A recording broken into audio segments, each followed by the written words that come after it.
বাংলাদেশে তিনিই একমাত্র এই কাজটি করেন। শুধু দেশেই নয়, বিশ্বজুড়ে এমন একজন অদ্ভুত আঁকিয়ে আর খুঁজে পাওয়া যাবে কিনা সেটা বলা মুশকিল। এই শিল্পটা একমাত্র বাংলাদেশে আমিই করি, কারণ হচ্ছে এর আগে আমি কোনোদিন কোনো জায়গায় দেখি না। গিনেস বুকে নাম লেখানোর চেষ্টাও চলছে ইকবাল হোসেন মোহনের। আমি মনে করি যে এই জিনিসটা গিনেস বুক অফ ওয়ার্ল্ডে ওঠার দরকার আছে। মোহনের একটা অদ্ভুত নেশা, ঘুণে ধরা কাঠ খুঁজে বেড়ানো। বেঞ্চ, খাট, দরজায় খুঁজে দেখেন ঘুণপোকা বাসা বেঁধেছে কিনা। এটা আমরা ব্রাঞ্চের নিচে যখন যাই দেখি যে ওইখানে এরকম অল্প অল্প অল্প অল্প করে বিভিন্ন জায়গাতে করে থাকে। পরে ওইখান থেকে আমি সংগ্রহ করে নিয়ে আসার পর আলোতে এটা দেখি কোনটা কি কালার, পরে ওইভাবে এক এক জায়গাতে রাখে, পলির মধ্যে রাখে। পরে বাগানে নিয়ে এসে এগুলো পরিষ্কার পরিচ্ছন্ন করে। স্কুল কলেজ বাদ দিয়েও দেখা যায় যে বাসা বাড়িতে বিভিন্ন মেসে, এরপর অনেক আত্মীয় স্বজন তারাও সংগ্রহ করে দিয়ে যায়। অনেক ছোট বাইনচারি আছে, বন্ধু বান্ধব আছে, এরাও দিয়ে যায় আমাকে। এ কারণে এলাকার মানুষের ঠাট্টা তামাশার পাত্রও হয়েছেন বহুবার। পাগল বলেও কটাক্ষ করেছেন অনেকে। আমরা যারা সংস্কৃতি মনা, ছবি আঁকি, কবিতা লিখি, আমার এলাকার মানুষ অনেকে পাগল বলে যে ফেলে দেওয়া জিনিস এটা কি কাজে লাগবে। যখন এটা সংগ্রহ করে দেখায়, যে ছবিটা আইকা দেখায়, যে তখন বলে না আসলে তো তোমার ছবিটা অনেক সুন্দর হয়েছে। তবে ঘুণপোকা নয়, আসলে তিনি খোঁজেন ঘুণপোকার কাটা কাঠের গুঁড়ো। এই গুঁড়ো দিয়েই তিনি আঁকেন ছবি।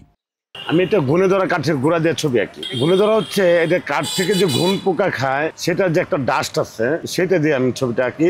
এটা আসলে আমি যখন যেখানে পাই সঙ্গে সঙ্গে সংগ্রহ করে ফেলাই। আগে একসময় কৃষি ভার্সিটি থেকে সংগ্রহ করতাম, Ananda Mohan college, teacher training college, বিভিন্ন বাসা বাড়ি, ছাত্র মেস, এগুলোতে সংগ্রহ করতাম। তার এই বিরল প্রতিভার ছবি আজ পৌঁছে গেছে পৃথিবীর নানা প্রান্তে। ভিনদেশীরাও মুগ্ধ হন মোহনের শিল্পে। আমার কাছে সবচেয়ে বেশি ছবি গেছে নিউজিল্যান্ড, হল্যান্ড, চীনে গেছে, জাপানে গেছে, অস্ট্রেলিয়াতে গেছে। এটা ব্রাদার যে গিউম আছে, যে সার্কার যে একটা তাদের এনজিও আছে। দেশের কিছু প্রতিষ্ঠানের দেয়ালেও শোভা পাচ্ছে মোহনের তৈরি ঘুণচিত্র। মানুষ এটা নিয়ে কোনো মন্তব্য করে না, তবে অনেকে জিজ্ঞেস করে যে আপনি এগুলোতে কি করবেন। তখন আমি বলি যে এগুলোতে ওয়ালমেট করবেন, যে দেখবেন যে প্রিন্সিপালের রুমে একটা ছবি আছে, ওই ছবিটা আমার একটা। ছোটবেলা থেকেই ছিল আঁকার প্রতি দুর্দান্ত টান। তবে রং তুলি নয়, ছবির অনুষঙ্গ হিসেবে বেছে নিয়েছেন ব্যতিক্রমী সব উপাদান। স্কুলে আমি অন্য সাবজেক্টের চেয়ে আমি ড্রয়িংয়ে সবসময় নাম্বার 100 পেতাম। ওইখান থেকে আমার ইচ্ছা হলো যে আমি বড় কিছু হব শিল্পকর্ম দিয়ে। তো ছবি আমি আঁকি নাই, ছবি আমি নিজে যতটুকু পারি ততটুকু চেষ্টা করি। ঘুণে ধরার গুঁড়োর আগে আমি আপনার ছবি আঁকতাম চুমকি দিয়ে, জরি দিয়ে, কটন বার্ড, মেসের কাঠি, সিগারেটের রাংচা, নানান বনজ বীজ, চুমকি, জরি, এইগুলো দিয়ে করতাম। মোহনের এই শিল্প দেখে অবাক এলাকাবাসী। এখন যখন তারা বিভিন্ন জায়গায় দেখে মোহনের ছবি, আর বিভিন্ন চ্যানেল পত্রিকাতে যখন এই নিউজগুলো দেখছে, দেখার পর থেকে তারা বলে যে আসলে মোহনের চেষ্টা ছিল, ধৈর্য ছিল, বিদায়ী আজকে মোহন সাকসেস। ময়মনসিংহ সদরের কাচিঝুলি মোড়ে মোহনের বাড়ি।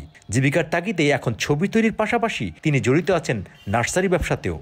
2002 বা 2001 এরকম সময় আমার বন্ধু আমাকে হেল্প চাইলো যে ওদের বাসায় যাওয়ার জন্য। তো আমি ওর বাসায় গেলাম। বাসায় যাওয়ার পর দেখি যে একটা চকিন দিচ্ছে প্রচুর পরিমাণে ঘুণের গুঁড়া, সাদা ঘুণের গুঁড়াগুলো দেখে আমার খুব ভালো লাগলো যে এটা দিয়ে কি করা যায়। ঘুণ দিয়ে ভালো লাগলো যে আসলে ওই ঘুণের গুঁড়া যখন এক লগে অনেকগুলো ছিল, তখন আমার খুবই ভালো লাগছে যে যখন আমি এটার হাত দিলাম, তখন হাতের মধ্যে সুজির মতো লাগলো। তো পরে আমি চিন্তা করে দেখলাম যে জড়িতে যেহেতু করা যায়, তাহলে গুণ দিয়েও করা যাবে। এরকম একটা চিন্তা ভাবনা করে আমি ঘুণের গুঁড়াগুলো নিয়ে আসার পর আমি কিছুদিন ছবি আঁকছি। দেখা যায় যে নর্মাল আঠার কারণে ঘুণের গুঁড়াগুলো কয়েকদিন পর ঝইরা পড়ে যায়, বা হাতে ডলা দিলে ঝইরা পড়া যায়। পরে এইভাবে আমি বিভিন্ন আঠা সংগ্রহ করলাম। সংগ্রহ করে আইখায় বনের মধ্যে কিছু আঠা, হার্ড, নিমো, এই আঠা মিক্সচার করে রেখে দেওয়ার পর ঘুণের গুঁড়াগুলো দিয়ে আমি তখন থেকে ছবি আঁকা শুরু করলাম। এবং সেই ছবিগুলো এত সুন্দর হয় যে আর ঝরে পড়ে না। প্রায় 20-50 বছরেও ঝরে পড়ার সম্ভাবনা নাই, কারণ এরকম কিছু ছবি আমার বাসা আছে। যেমন রবীন্দ্রনাথ ঠাকুরের একটা ছবি আছে, সেটা হলো যে প্রায় 22 বছর বয়স।